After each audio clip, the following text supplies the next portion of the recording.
कैसे हैं आप लोग। आशा करते हैं कि आप सब अच्छे होंगे। तो आज के इस वीडियो में हम लोग क्या करने वाले हैं, क्लास जो 10th है इसमें आपका जो है सोशल साइंस यानी एसएसटी का चैप्टर नंबर जो 1 है आपका इतिहास का, जो भी ऑब्जेक्टिव आएगा यानी 100% यहीं से ऑब्जेक्टिव आने वाला है आपका बोर्ड एग्जाम में। तो आप जो अभी शुरुआत है तो आप इसके क्या करो, बेहतर तैयारी करते रहो। मैं पूरा का पूरा ऑब्जेक्टिव, इससे अधिक ऑब्जेक्टिव जो है इस चैप्टर से तो नहीं आ सकता है। तो हाँ देखिएगा, आज का हम पहला ऑब्जेक्टिव आपके लिए दे रहे हैं कि गैरीबॉल्डी पेशे से क्या था। तो गैरीबॉल्डी जो था वो पेशे से क्या था, तो नाविक था। क्या था आपको याद रखना, नाविक। देखिए नाविक का अर्थ है कि नाव चलाने वाला यानी मछुआरा। तो ये आपको दिमाग में रखना चाहिए। देखते हैं प्रश्न संख्या दूसरा, बहुत हम एक्सप्लेन करके चीज़ों को बताएंगे, आपको बस टेंशन नहीं लेना है, आपको चीज़ों को बस समझना है। मेजनी ने सन 1834 में किस संस्था का गठन किया था। तो उन्होंने क्या किया था कि यंग यूरोप नामक एक संस्था का उन्होंने क्या किया था, गठन किया था। यह एक अंतर्राष्ट्रीय संस्था संघ है जिसका गठन जो है कब हुआ था, 1834 में हुआ था। ये आपको क्या रखना है, दिमाग में रखना है। ठीक है, चलिए देखते हैं प्रश्न संख्या कौन सा, तीसरा कहा जा रहा है। तीसरा में हम लोग देखते हैं, तीसरा में कहा जा रहा है कि मेजनी का संबंध है ना। हमारा प्रश्न क्या है कि मेजनी का संबंध किससे था। तो मेजनी का संबंध जो था वो कार्बोनेरी था। देखिए कार्बोनेरी का अर्थ होता है कोयला बनाने वाला, ठीक है, यानी गुप्त संस्था जिसकी स्थापना जो है वो कब हुई थी, 1810 में हुई थी। चलिए देखते हैं हम लोग प्रश्न संख्या कौन सा, 4 नंबर। इसमें कहा जा रहा है कि यंग यूरोप की स्थापना जो है कब हुई। युवाओं को बढ़ावा देने के लिए यंग यूरोप की स्थापना की गई थी, जिसकी स्थापना जो है कब हुई, 1900 जो है 28 में। चल देखते हैं प्रश्न संख्या कौन सा, 5वां। इसमें क्या कहा जा रहा है आपको कि यंग इटली की स्थापना किसने की थी। यंग इटली की स्थापना जो है वो मेजनी ने किया था। चलिए देखते हैं, बहुत आसान है। यंग इटली नामक संस्था की स्थापना किसने किया था, तो आपका जो है वो मेजनी ने किया था। आपका प्रश्न संख्या 6, इसमें कहा जा रहा है कि यंग यूरोप के संस्थापक कौन है। तो यंग यूरोप के संस्थापक जो है वो आपके हो जाते हैं मेजनी, ये भी है। प्रश्न संख्या हमारा आ जाता है कौन सा, 7वां। तो 7वां प्रश्न में कहा जा रहा है आपका यहाँ से 7वां में है कि इटली में राष्ट्रवाद का जन्मदाता, यानी इटली में जो है राष्ट्रवाद हुआ उसके जन्मदाता कौन कहे जाते हैं ना, ये आपको बताना है। तो इटली में जो राष्ट्रवाद के जन्मदाता थे वो थे नेपोलियन बोनापार्ट, है ना, यानी नेपोलियन। चलिए देखते हैं प्रश्न संख्या कौन सा, 7वां। 8वां प्रश्न में क्या कहा जा रहा है आपका, इसमें कहा जा रहा है कि इटली के एकीकरण का मसीहा कौन था, है ना। मसीहा मतलब जो सबको बचाने वाला होता है ना, तो उसका मसीहा कौन था, तो मेजनी था। चलिए देखते हैं प्रश्न संख्या कौन सा, 9वां। तो 9 नंबर प्रश्न में क्या कहा जा रहा है आपका, ये भी आसान प्रश्न है। इसमें कहा जा रहा है आपका कि इटली के एकीकरण की तलवार कौन था, यानी इटली के एकीकरण जो हुआ उसका जो तलवार कौन था। तो इसका ऑप्शन नंबर बी सही हो जाएगा, यानी गैरीबॉल्डी, है ना। ये आपको दिमाग में रखना चाहिए। देखते हैं प्रश्न संख्या कौन सा, 10 नंबर। इसमें क्या कहा जा रहा है 10 नंबर प्रश्न में आपका, ये काफ़ी आसान प्रश्न है, आपको देखना यहाँ से कि इटली एवं जर्मनी वर्तमान में किस महादेश के अंतर्गत आते हैं। तो ये जो है इटली एवं जर्मनी जो है वो यूरोप महादेश के अंतर्गत आपका आते हैं। चलिए देखते हैं प्रश्न संख्या कौन सा, अब 11 नंबर प्रश्न। इसमें क्या कहा जा रहा है, बहुत आसान प्रश्न है, बस देखिएगा। इसमें कहा जा रहा है कि जर्मनी के एकीकरण के लिए कौन उत्तरदायी है, यानी जर्मनी का एकीकरण किसके कारण हुआ। तो जर्मनी का एकीकरण जो है आपका किसके कारण हुआ, तो आपका हो जाएगा ऑप्शन नंबर बी सही, यानी बिस्मार्क के कारण जो है जर्मनी का एकीकरण हुआ था। चलिए देखते हैं प्रश्न संख्या कौन सा, 12 नंबर। इसमें क्या कहा जा रहा है आपका कि जर्मनी के एकीकरण का प्रमुख वास्तुकार कौन था। वास्तुकार कौन था, तो आपको ये बताना है। वास्तुकार मतलब जो वास्तु बनाता हो, है ना। तो हम लोग देखते हैं इसमें जो इसका सही जवाब आपका 12 नंबर का हो जाता है, इसका डी ऑप्शन नंबर सही, यानी बिस्मार्क जो था वो मेन था। चलिए हम लोग देख लेते हैं प्रश्न संख्या कौन सा, 13 नंबर। तो इसमें क्या कहा जा रहा है मेरे भाई, 13 नंबर में जो है 13 नंबर में कहा जा रहा है कि इटली एवं जर्मनी के एकीकरण के विरुद्ध में कौन देश था। मतलब इटली एवं जर्मनी का एकीकरण जो हो रहा था उसके विरोध में कौन देश था। तो इसका सही जवाब जो हो जाएगा आपका, ये हो जाएगा आपका सी, यानी ऑस्ट्रेलिया। हम लोग देख लेते हैं प्रश्न संख्या कौन सा, 14 नंबर। तो 14 नंबर प्रश्न में क्या कहा जा रहा है आपका कि यहाँ से देखिएगा कि इटली के एकीकरण में निम्नलिखित में से किसका संबंध नहीं है, यानी इटली के एकीकरण में किसका संबंध नहीं। देखिए तो मेजनी का तो इटली के एकीकरण में संबंध है, काबुल काउंट काबुल गैरीबॉल्डी का, यानी इसका मतलब क्या, बिस्मार्क का नहीं हुआ, यानी ऑप्शन नंबर ए जो है वो क्या हो जाएगा, सही हो जाएगा। चलिए देखते हैं हम लोग प्रश्न संख्या कौन सा, 15 नंबर प्रश्न, 15 नंबर प्रश्न देख लेते हैं। इसमें क्या कहा जा रहा है कि फ्रांस की क्रांति का प्रमुख कारण जो है, फ्रांस की क्रांति क्यों हुई, उसकी प्रमुख कारण क्या था, तो वो आपको देखना है। तो इसका ऑप्शन नंबर बी हो जाएगा, यानी निरंकुश शासन व्यवस्था के कारण जो है फ्रांस में क्या हुई, क्रांति हुई। तो आपका निरंकुश शासन का मतलब क्या होता है, यानी तानाशाही, है ना, यानी तानाशाही करना, यानी जो प्रतिनिधि के हाथ में नहीं रहता था कोई भी चीज़, जो अपने मर्जी से कोई भी चीज़ कर रहा है उसी के हिसाब से किया, इसीलिए जो है फ्रांस की क्रांति हुई थी, है ना। जैसे उत्तर कोरिया वगैरह में वहाँ तानाशाही होता है, तो ये आपको दिमाग में रखना है, निरंकुश का मतलब हुआ।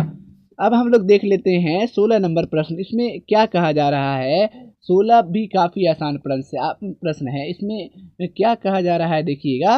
इसमें कहा जा रहा है कि फ्रांस ने जो है फ्रांस ने मानव और नागरिक अधिकारों की घोषणा किस सभा में की थी। तो देखिए, ये जो है संविधान सभा में ये बात करी थी उन्होंने कि फ्रांस में मानव और नागरिक के अधिकार की घोषणा जो है किसमें किया गया था, जो संविधान सभा में। चलिए हम लोग देख लेते हैं प्रश्न संख्या कौन सा, 17 नंबर प्रश्न। 17 नंबर प्रश्न में क्या कहा जा रहा है देखिएगा।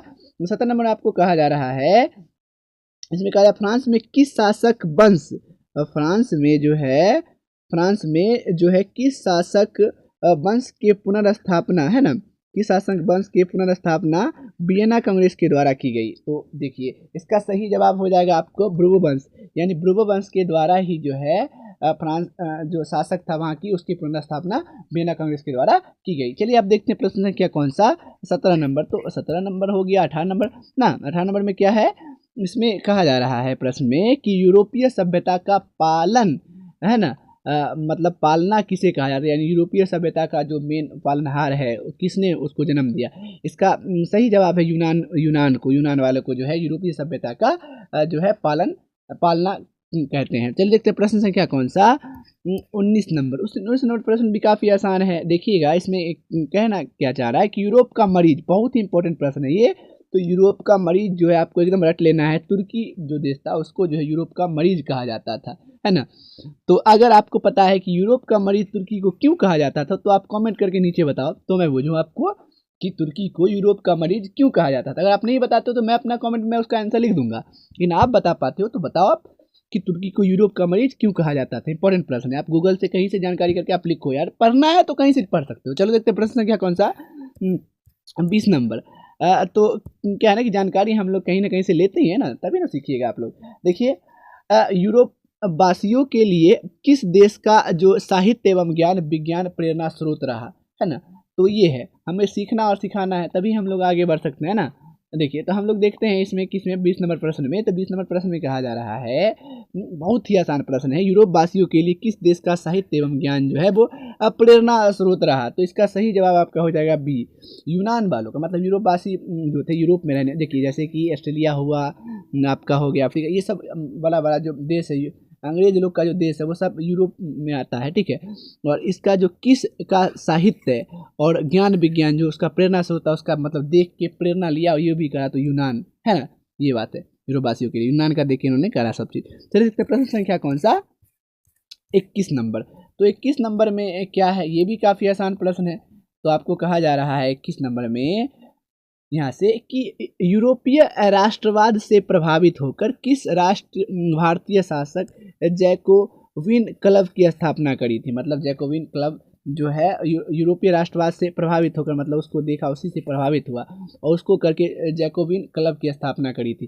तो आपका कौन, तो ये जो थे वो किसने करी थी, उसका देख के टीपू सुल्तान ने किया था, है ना। जैकोबिन क्लब की स्थापना याद रखिएगा किसने किया था, तो टीपू सुल्तान ने। चलिए अब हम लोग देख लेते हैं प्रश्न संख्या कौन सा, तो 22 नंबर प्रश्न हम लोग क्या करेंगे, देख लेंगे। 22 नंबर प्रश्न में क्या कहा जा रहा है, चलिए हम लोग देख लेते हैं। तो 22 नंबर प्रश्न में कहा जा रहा है यहाँ से आपका कि बिस्मार्क क्या था। तो देखिए, बिस्मार्क जो था वो, बिस्मार्क थे कूटनीतिज्ञ थे, है ना, ये आपको दिमाग में रखना।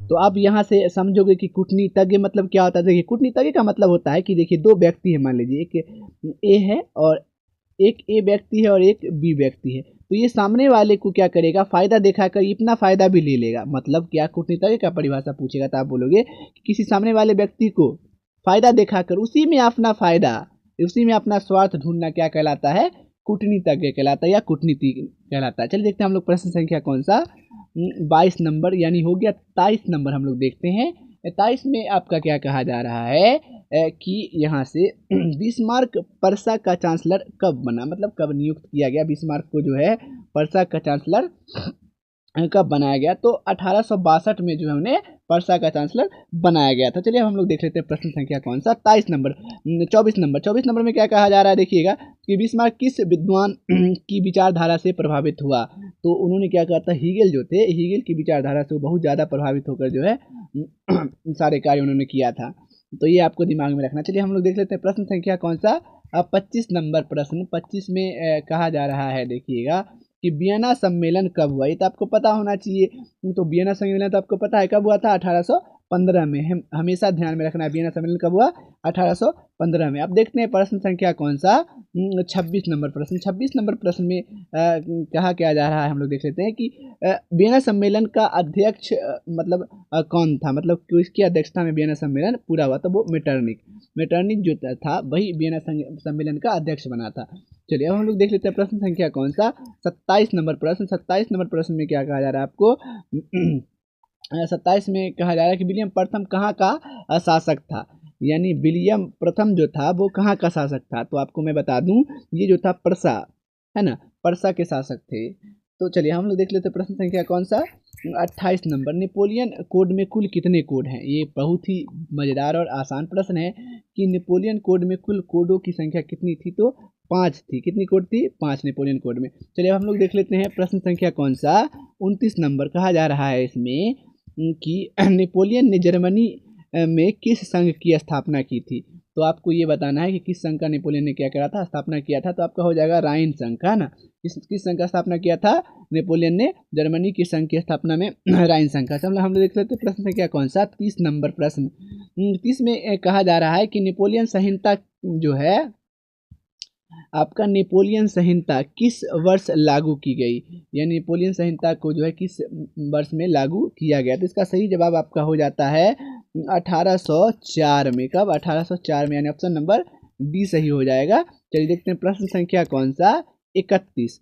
31 में क्या कहा जा रहा है मेरे भाई, 31 में कहा जा रहा है आपका कि मेटरनिक क्या था। तो ये आपको पता ना कि मेटरनिक जो था वो मेटरनिक क्या था, एक घोर प्रतिक्रियावादी था। प्रतिक्रियावादी क्या मतलब, क्या कि किसी कार्य के विरोध में कार्य करने वाले आदमी को जो हम लोग कहेंगे घोर प्रतिक्रियावादी।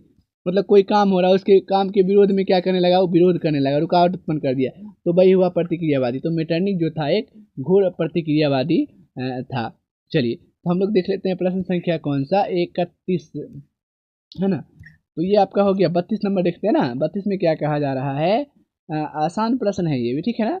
देखिएगा कहा जा रहा है 32 में आपका यहाँ से कि मेटरनिक का पतन किस वर्ष हुआ। तो मेटरनिक का पतन जो है वो 1848 में हुआ। ये आपको दिमाग में रखना है ना। 2-3 बार देखोगे ना वीडियो, आपको हमेशा के लिए याद हो जाएगा, ठीक है, ताकि आप बेहतर नंबर ले पाओ, है ना। आपको एकदम बुक को छोड़ देना, यहाँ से पर्याप्त गलती तो नहीं होगा। देखिए मेटरनिक कौन था। तो आपका अगला प्रश्न क्या है 33 का कि मेटरनिक कौन था। तो मेटरनिक जो था ऑस्ट्रेलिया का चांसलर था वो, है ना, ऑस्ट्रेलिया को चलाने वाला वहाँ का चांसलर था। चलिए हम लोग देख लेते हैं प्रश्न संख्या कौन सा 34 नंबर प्रश्न। तो 34 नंबर प्रश्न की तरफ हम लोग बढ़ते हैं। 34 नंबर कहा जा रहा है कि जाल्बेरीन एक संस्था थी, है ना। आपको 34 नंबर में क्या कहा जा रहा है कि जाल्बेरीन संस्था थी। किसकी संस्था थी, वो व्यापारियों की संस्था थी। आपको क्या रखना है याद में कि जाल्बेरीन किसकी संस्था थी, मतलब वहाँ कौन रहता था, तो वहाँ व्यापारी लोग रहता था, ठीक है। ये हम लोग देख लेते हैं कौन सा प्रश्न संख्या 35।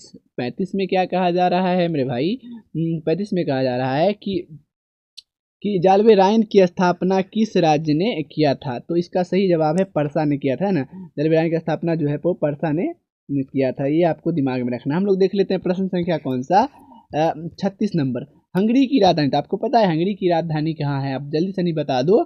इसका हंगरी की राजधानी है बुडापेस्ट। हमेशा याद रखना आपको, हंगरी की राजधानी कहाँ है, बुडापेस्ट। चलिए देख लेते हैं प्रश्न संख्या कौन सा 37। 37 में क्या कहा जा रहा है आपका यहाँ से कि हंगरी की भाषा क्या थी, मतलब हंगरी में कौन भाषा बोलते थे लोग। तो म्यांमार भाषा वहाँ जो है चलता था। कौन भाषा चलता था, म्यांमार। तो आपको याद रखना। चलिए देखते हैं प्रश्न संख्या कौन सा वो 38 नंबर प्रश्न। 38 में क्या कहा जा रहा है, 38 में क्या कहा जा रहा है कि हंगरी में जो है आपका आंदोलन का नेतृत्व किसने किया था। तो इसका आंदोलन का नेतृत्व में किया था कोसूथ ने किया था। ठीक है, तो ये आपको दिमाग में रखना है। चलिए देखते हैं प्रश्न संख्या जो है 39, हनोई समझौता कब हुआ। झकास प्रश्न है, एकदम बार बार आता है। तो हनोई समझौता जो है आपका, इस समय तो आपको याद रखना पड़ेगा, इसमें कोई लॉजिक है नहीं। 1946 में आपको दिमाग में रखना है कि हनोई समझौता हुआ था। बार बार देखोगे वीडियोज़ को आप समझ जाओगे। ठीक है, देखिए कोई भी चीज़ हम बताते हैं आपको, कोई भी चीज़ याद कैसे रखा जाता है। देखिए आपको अगर लगता है कि कोई चीज़ याद नहीं रहता तो मैं आपको बताता हूँ, किसी चीज़ को आप बार बार देखोगे याद रहोगे, अगर आप नहीं देखोगे आप भूल जाओगे। बात जाहिर सी है। मैं बताता हूँ आपको, एग्जांपल देता हूँ कि अगर मान लीजिए आपका मोबाइल नंबर आपको हमेशा क्यों याद रहता है, क्योंकि आप उसे बार बार बोलते हैं, इसीलिए आपको याद रहता है। आप बार बार पढ़ोगे याद हो जाएगा। इसका कोई उपाय नहीं है भाई कि आपको हमेशा के लिए याद, कोई भी इंसान नहीं है जिसको कोई भी चीज़ हमेशा के लिए याद रहे। आप भूल रहे हो वो बेहतर है, भूलना जरूरी है, नहीं भूलोगे दिक्कत है ना। तो ये मुद्दा है कि आप बार बार देखो याद, एक बार में नहीं, 2 बार 3 बार 4 बार 5 बार देखो, हो जाएगा, क्लियर हो जाएगा। तो ये चीज़ें हैं, आप खुद महसूस करोगे कि जब होने लगा तो बस अगला चीज़ को देखना है। चलिए अब प्रश्न संख्या हम क्या देख लेते हैं, 40 नंबर प्रश्न। 40 में क्या कहा जा रहा है कि सेडोवा के युद्ध में किसकी पराजय हुई, यानी किसकी हार हुई। यानी ऑप्शन नंबर इसका हो जाएगा डी, यानी ऑस्ट्रिया जो था, ऑस्ट्रेलिया नहीं ऑस्ट्रिया, ये भी एक देश है। सेडोवा के युद्ध में इसकी क्या हुई थी, हार हुई थी, आपको याद रखना है।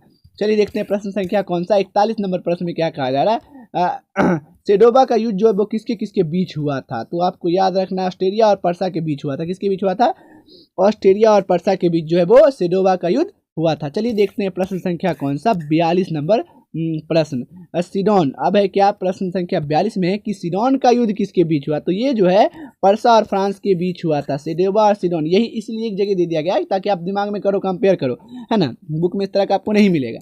चलिए अब हम लोग देखते हैं प्रश्न संख्या जो है वो 43।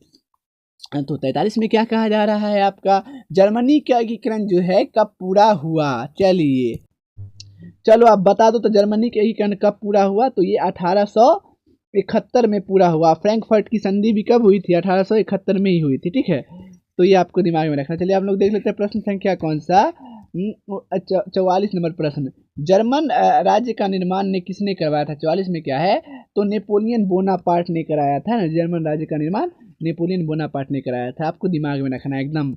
हम लोग देखते हैं प्रश्न संख्या कौन सा, 45। इसमें कहा जा रहा है कि क्रीमिया का युद्ध जो है वो कब हुआ था, तो क्रीमिया का युद्ध जो है वो कब हुआ था, 1853 से 54 के बीच में जो कहा जा रहा है कि क्रीमिया का युद्ध हुआ था। अब हम लोग देख लेते हैं प्रश्न संख्या कौन सा, 46 नंबर प्रश्न। 46 नंबर जो है इसमें बहुत ही ज़्यादा इम्पोर्टेंट प्रश्न है ये।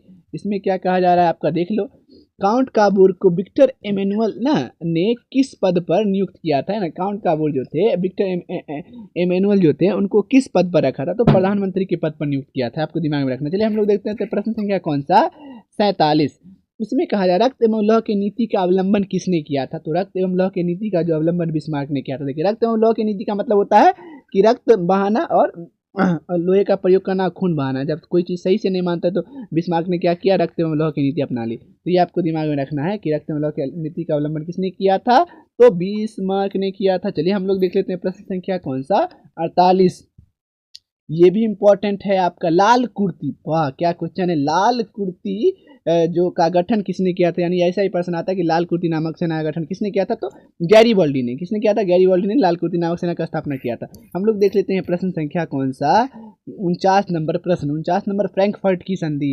हमने अभी कहा 1871 में हुआ था, इंपॉर्टेंट है, बार बार आता है, हर बार आता है। 1871 में फ्रैंकफर्ट की संधि हुई थी, आप दिमाग में रख लो। वर्साई की संधि कब हुई, है ना। आप प्रश्न संख्या है आपका कि वर्साई की संधि जो है वो कब हुई, तो ये जो हुआ था आपका, इसका सही उत्तर हो जाएगा आपका बी, यानी 1919 में हुआ था, है ना, वर्साई की संधि हुई थी। ये 13 अप्रैल 1919 को जो है जालियांवाला बाग हत्याकांड भी हुआ था, और 1919 में जो वर्साई की संधि बनी, रिलेट करके आप याद करोगे ना तो चीज़ें याद रहेंगी।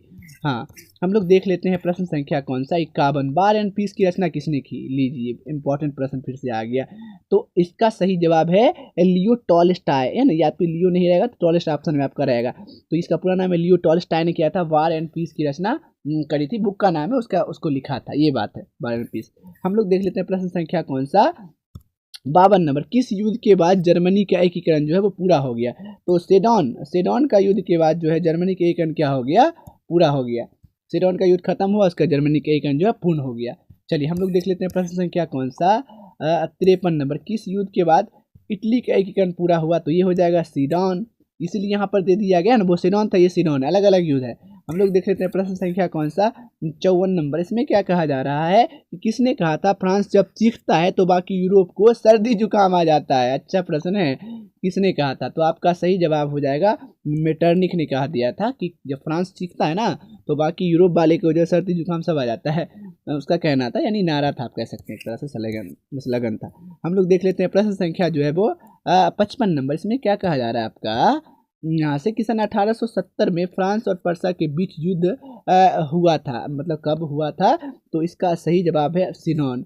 जो 1870 में जो है फ्रांस और पर्सा के बीच युद्ध कहाँ हुआ था? तो सिनोन में हुआ था ना, जगह का नाम है वो, और इसीलिए उसका सिनोन युद्ध कहा गया था ना। तो ये मुद्दा है। हम लोग देख लेते हैं प्रश्न संख्या 56 और आखिरी प्रश्न हो सकता है ये। 1829 ईस्वी की एड्रियानोपोल की संधि जो है किस देश के साथ हुई थी? इसका सही जवाब है तुर्की और रूस के बीच हुई थी, है ना। तो अगर आपको चीज़ें समझ में आई हैं तो क्या कर लीजिए, हमारे चैनल को आप करें सब्सक्राइब कर लें प्लीज़, है ना, क्योंकि हम ना पूरा आपका 100% पूरा सिलेबस कंप्लीट कराने वाले। ऑब्जेक्टिव का चिंता आप हम पे छोड़ दो, मैं सबको साइंस में तो और मैं क्लीन करके समझा के बताऊंगा कि कैसे कैसे चीज़ें आती हैं। आप सब्सक्राइब कर लीजिए हमारे चैनल को, ताकि मैं इसी तरह का बेहतर कंटेंट दे पाऊँ। हर एक सब्जेक्ट का मैं पूरा ऑब्जेक्टिव में गारंटी लेता हूँ, आपका 50% यहाँ से मैं क्लियर कराऊंगा, और पूरा एकदम डिटेल के साथ, और मैथ में तो और मज़ा आएगा। तो thank you so much guys, please subscribe करें और हमें सपोर्ट करें। Thank you.